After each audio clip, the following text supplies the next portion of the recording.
High hello everyone, welcome back to my channel Kittu and mamma channel मध्ये तुम्हा सर्वांचे अगदी मनापासून स्वागत आहे. आणि चॅनलला नवीन असाल तर लाईक करा, शेअर करा आणि सबस्क्राईब करायला विसरू नका आणि व्हिडिओ स्किप न करता पूर्ण बघा. तर आज आहे नागपंचमी. आज नाहीये, ऍक्च्युली हा जो व्हिडिओ आहे तो 29 तारखेला शूट केला मी, पण मग आज करू उद्या करू म्हणजे अपलोड करताना बराच वेळ लागला आणि म्हणजे मी सर्व एडिटिंग वगैरे करून ठेवली होती आणि फक्त व्हॉइस ओव्हर द्यायचा राहिला होता.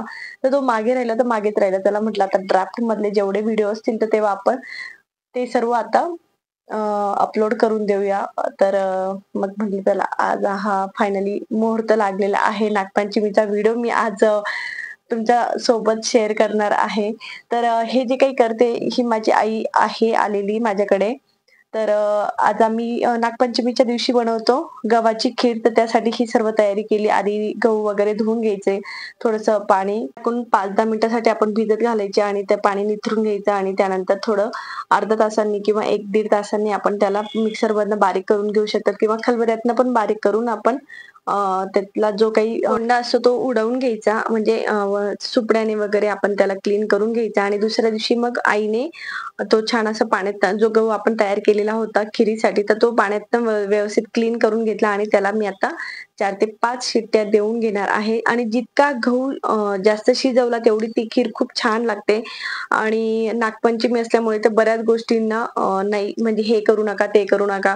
तर खूप असं बंधन असतात. तर मी पण खूप जमली होऊन जाते, कारण आपल्या रोजच्या वापरातली जी काही सवय असते आणि अचानक एका दिवशी आपल्याला फोडणीच नाही घालायची, हेच नाही करायचं, तेच नाही करायचं. बऱ्याच अशा काही-काही गोष्टी असतात. तर ते करताना खूप खूप डिफिकल्ट जातं.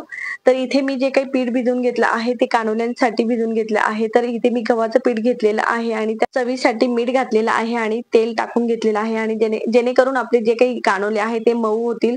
आणि बघा एका साइडला लगेच वड्याची भाजी पण करतो आहोत, कारण ह्या दिवशी अजिबात फोडणी पण दिली जात नाही. तर मग फोडणी वगैरे जी होती ती आधीच मी देऊन घेतलेली होती, म्हणजेच रात्रीच. कारण ह्या दिवशी आम्ही बनवतो ते म्हणजे तेल पाण्याचे वडे. आणि तसंही खूप काही फोडणी द्यायची गरज नसते. फक्त थोडीशी जिरे, मोहरी आणि लसूण आणि थोड्याशा मिरची जी असते त्याला फोडणी देऊन घेतलेली असते.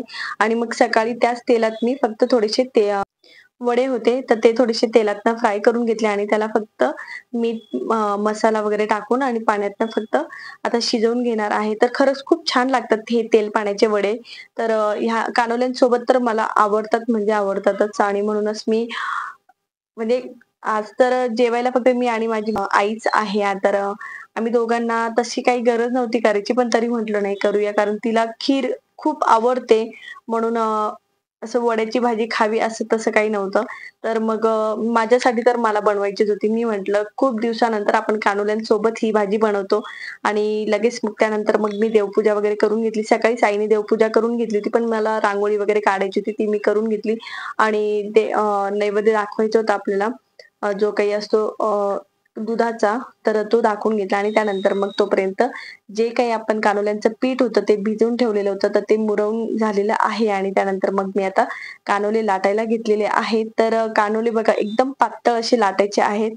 तर जे माझं इडली पात्र आहे ना, तर त्यात मी जवळपास खूप सारे एका वेळेस मी 8-8, 9-9 करू शकते. पण आईचं चाललं होतं की नाही व्यवस्थित शिजताना. अगं म्हटलं मी नेहमी करते, पण ठीक आहे.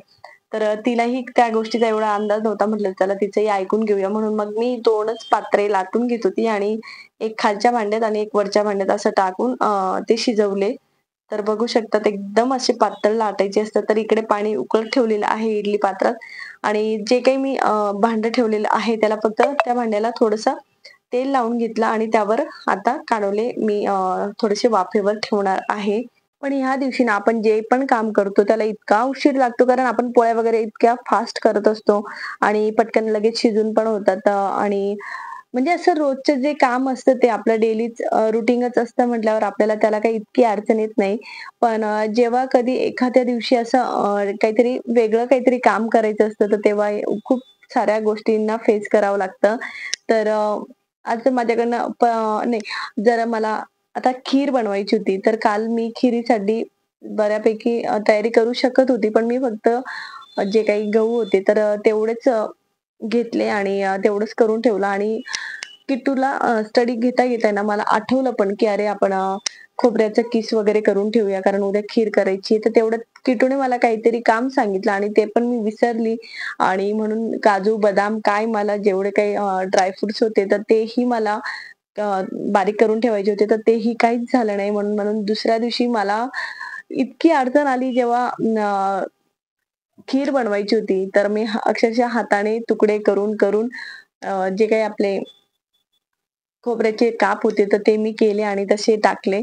तर म्हणजे खूप डेंजरस हा अनुभव पण असतो आणि पण मग शिकायला मिळतं, की नेक्स्ट टाईम नाही, आधी ते सर्व काम करून घ्यायचं आदल्या दिवशी. मग दुसऱ्या दिवशी आपण म्हणजे जे काही आहे ते सोयीस्कर आपण आपले कामं करू शकतो.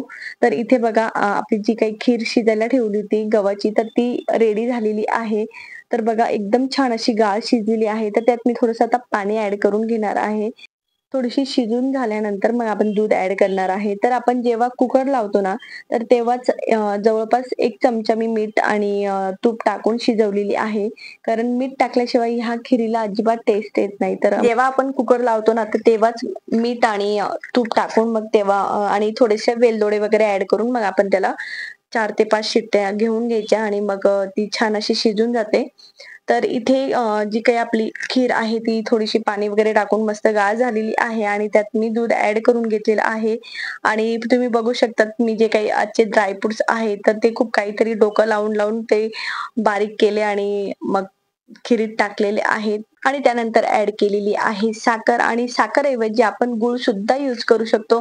आणि गुळाची तर खरंच अप्रतिम लागते. पण कधी-कधी असं वाटतं की गुळाची जी काही खीर आहे तर ती फुटायची शक्यता असते, म्हणून मग मी थोडंसं टाकू की नको असं म्हणूनच मग मी काही टाकली नाही. तर गुळाची पण खूप छान लागते. त्याला आपण गुळणी बोलतो. तर आमच्याकडे तर आम्ही त्या खिरीला गुळणीच बोलतो. आणि थोडेसे जे काही आपले ओल्या खोबऱ्याचे काप होते तर ते मी ॲड केलेले आहे. कारण जे काही सुकं खोबरं आहे तर त्याची तर करू शकत नव्हती. तर इथे मस्त आम्ही जेवायला बसलेलो आहोत. तर जेवणात आमचा मेनू तुम्हाला माहितीच आहे. खीर आणि म्हणजे गव्हाची खीर, तेल पाण्याची वडे आणि कानोले आणि सोबतच रात्रीची खिचडी. जेवण तर खूप सिंपल आहे, पण खरंच खूप टेस्टी पण आहे. तर या तुम्ही पण जेवायला. तर त्यानंतर आता किट्टू स्कूलवरनं आलेली आहे आणि मॅडमला होतंय बोर. "मम्मा मी काय करू?" तर म्हटलं तिचं कधीचं माझ्या ॲक्रिलिक कलरवर खूप कधीचं लक्ष होतं, की "मम्मा मला ते यूज करू दे ना." मीच तिला सांगत होते, की "उद्या कर, आज कर, आपण नेक्स्ट टाईम करू." तर तिने आज फायनली त्यांना हात लावलेला आहे आणि एक पॉट घेतला आणि ते मस्त तिने कलरिंग करायला घेतलेलं आहे. आणि आजचा व्हिडिओ तुम्हाला आवडला असेल तर नक्कीच लाईक करा, शेअर करा आणि सबस्क्राईब करायला विसरू नका. चला तर मग भेटूया आपण नेक्स्ट व्हिडिओमध्ये. तोपर्यंत बाय बाय.